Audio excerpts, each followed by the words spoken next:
இன்றைக்கி நான் செய்ய போகிறது கொத்தமல்லி துவையலுங்க.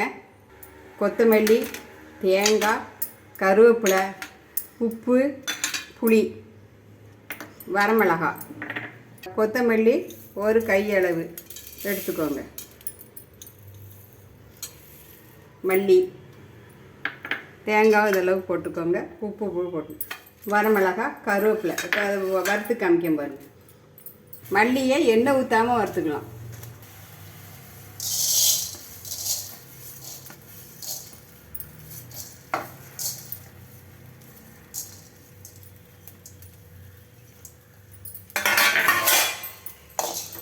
தீயை டிம்மில் வச்சு வருங்க, கறிகிற விடாது. தீயை குறைச்சி வச்சுக்கோங்க. மல்லி வறுக்கணும். மல்லி வாசம் வரணுங்க. வறுக்கும் போதே வாசம் வரும். நல்ல வாசம் வரணும். கொஞ்சம் செவக்க வருங்க.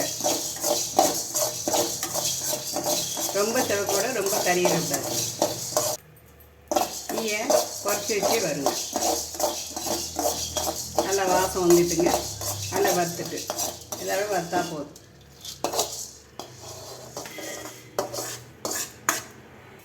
ரெண்டு கரண்டி எண்ணெய் ஊற்றிக்கோங்க.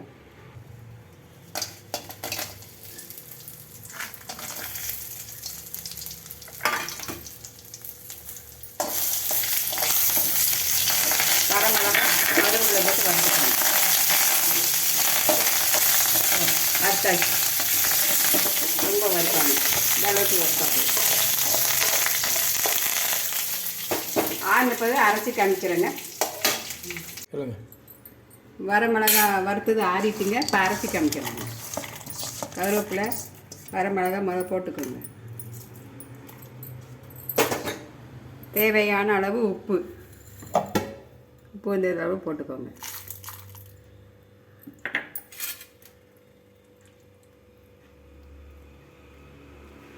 புளி இந்த அளவு போட்டுக்கோங்க.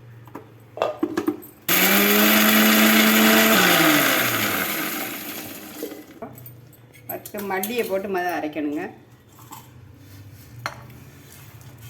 தேங்காய் முதல்ல போட்டு அரைச்சிங்கன்னா மல்லி அரைப்படாதுங்க.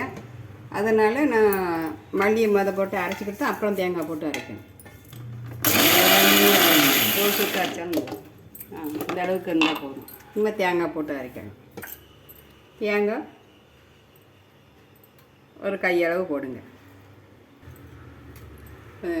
ஓரளவுக்கு தண்ணி ஊற்றிக்கணும்.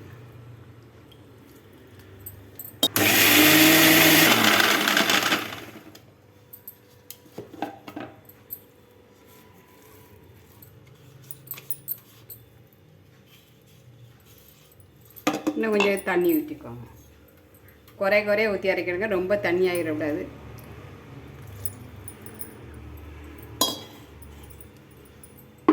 துவையல் கட்டியாக இருக்கணும்.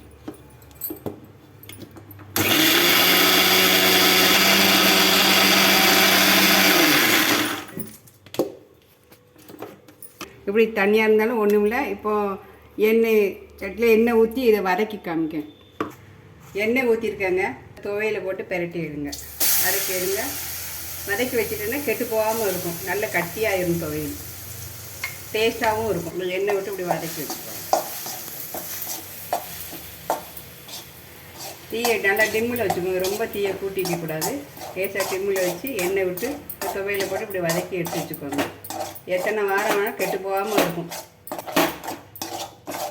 நல்லா சூடு ஒரு வதக்கும். சூடு நல்லா ஏறணும். துவையல் தேங்காய் சாதம், தக்காளி சாதம், லெமன் சாதம், பழைய சாதம் எது வச்சாலும் சூப்பராக இருக்குங்க. கொத்தமல்லி துவையல் ரெடி. இப்படி நல்லா வதக்கி வச்சுக்கோங்க. நல்லா ஆற விட்டு எடுத்து ஃப்ரிட்ஜில்னாலும் வச்சுக்கலாம். ஒரு வாரம் வச்சு சாப்பிடலாம். ஒன்றும் செய்யாது, கெட்டு போகாது. கொத்தமல்லி துவையல் ரெடி.